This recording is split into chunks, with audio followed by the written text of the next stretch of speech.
Oi, turma, vamos começar mais uma aula de história e a aula dessa vez é sobre o período napoleônico. Muito bem, a Revolução Francesa representou uma grande vitória da burguesia e pôs fim ao regime absolutista. O governo do Diretório marcou o fim dessa revolução. Para consolidar o poder dos burgueses, os membros do Diretório indicaram Napoleão Bonaparte, um representante da burguesia, como governante da França. De 1799 a 1815, toda a história da França e mesmo da Europa foi dominada pela forte personalidade de Napoleão Bonaparte. Bonaparte nasceu da ilha de Córcega em 1769. Além de ter sido um grande general, conquistava a lealdade de seus soldados com promessas de glória e riquezas. O governo napoleônico na França é dividido em 3 fases: o consulado, o império e o governo de 100 dias. O consulado, que durou de 1799 a 1804, marca o início do poder de Napoleão Bonaparte na França. Apoiado pela burguesia, ele derrubou o Diretório através do chamado Golpe de 18 de Brumário. Napoleão se tornou o primeiro cônsul, instituindo uma série de medidas na França, como a censura da imprensa, criação do Banco da França, estreitamento das relações com a Igreja Católica, entre outras. Criou também o Código Civil Napoleônico, que permitiu o casamento civil, respeito à propriedade privada, direito à liberdade individual e igualdade de todos perante a lei. Além disso, o Código, que garantia as conquistas da burguesia, proibiu os sindicatos de trabalhadores em manifestações sindicais, como greves e paralisações. Através de um plebiscito, Napoleão se tornou imperador da França sob o título de Napoleão I. O império durou de 1804 a 1815. Nesse período, Napoleão tentou conquistar grande parte da Europa. Paralelamente, levantou monumentos de exaltação como o Arco do Triunfo em Paris. A Inglaterra, temendo a supremacia francesa, se opôs ao domínio napoleônico. Em contrapartida, a França invadiu a Inglaterra em 1805, chamada Batalha de Trafalgar. Como a marinha inglesa era superior à francesa, Napoleão foi derrotado.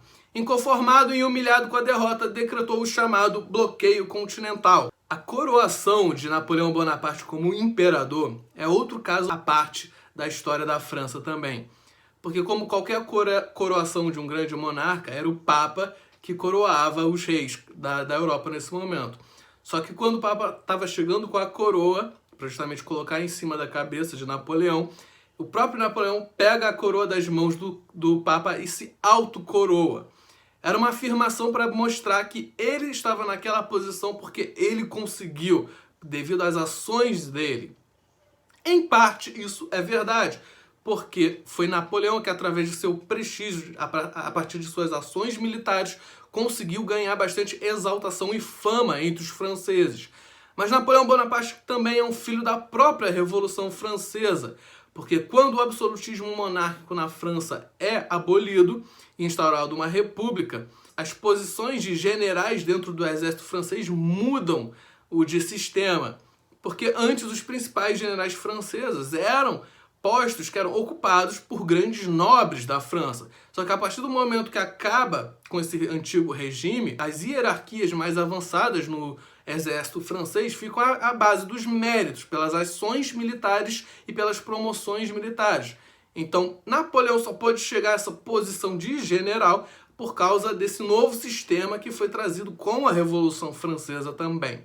E dizem que quando Napoleão Bonaparte é finalmente coroado, ele se volta para o seu irmão e diz: imagina se papai nos visse agora. Porque justamente, se não fosse a Revolução Francesa, ele jamais chegaria a esse status, já que ele pertencia a uma burguesia de classe baixa. O bloqueio continental determinava que todos os países europeus deveriam fechar os seus portos para os produtos industrializados da Inglaterra. O objetivo disso era enfraquecer a economia inglesa, que estava no auge da sua revolução industrial. E com a economia enfraquecida, ele planejava dominar a Inglaterra mais facilmente. E caso as outras nações europeias não concordassem com esse bloqueio continental, Napoleão Bonaparte ameaçava de invasão. Portugal, por ser um antigo aliado da Inglaterra, desobedeceu esse bloqueio.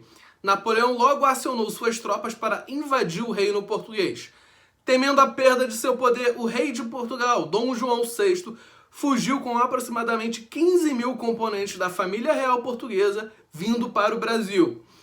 Este fato é conhecido como a vinda da família real portuguesa e foi um dos fatores que possibilitou o processo de independência do Brasil em 1822.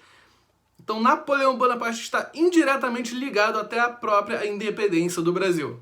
A Rússia também desafiou o poder de Napoleão Bonaparte, desobedecendo o bloqueio. Foi invadida pelas tropas de Napoleão na chamada Campanha da Rússia em 1812. As tropas napoleônicas foram surpreendidas pelo forte inverno russo e pela estratégia da terra arrasada que deixou as tropas sem água e mantimentos. Essa técnica da terra arrasada, turma, é justamente o quê? Os soldados russos se retiravam, recuavam, só que acabavam destruindo, tocando fogo em tudo, nos vilarejos, nas plantações, nas cidades, deixando tudo arrasado, literalmente, sem deixar nenhum recurso para a tropa francesa que estava invadindo. Então ficava um jogo de rato e gato, em que os russos fugiam, se retiravam, e os franceses perseguiam os russos no inverno, e não tendo mais nenhum recurso alimentício, nenhum tipo de suprimento. Até que chega um momento que Napoleão resolve decidir dessa campanha, porque estava se tornando um verdadeiro fracasso, e mandou o exército francês retornar para a França.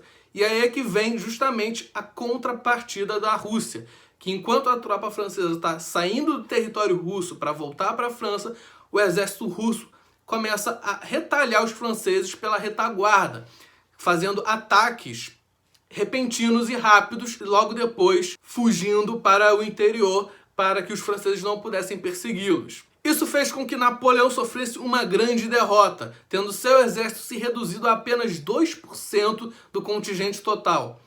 Essa derrota, aliada a outros conflitos, acabou levando Napoleão a abdicar do trono em 1814, pelo Tratado de Fontainebleau.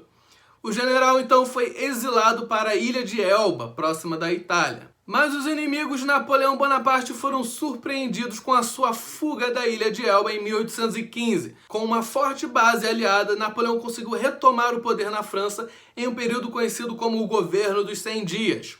Assim, seu último governo teve um curto período. No mesmo ano, ele foi derrotado por ingleses e prussianos na chamada Batalha de Waterloo.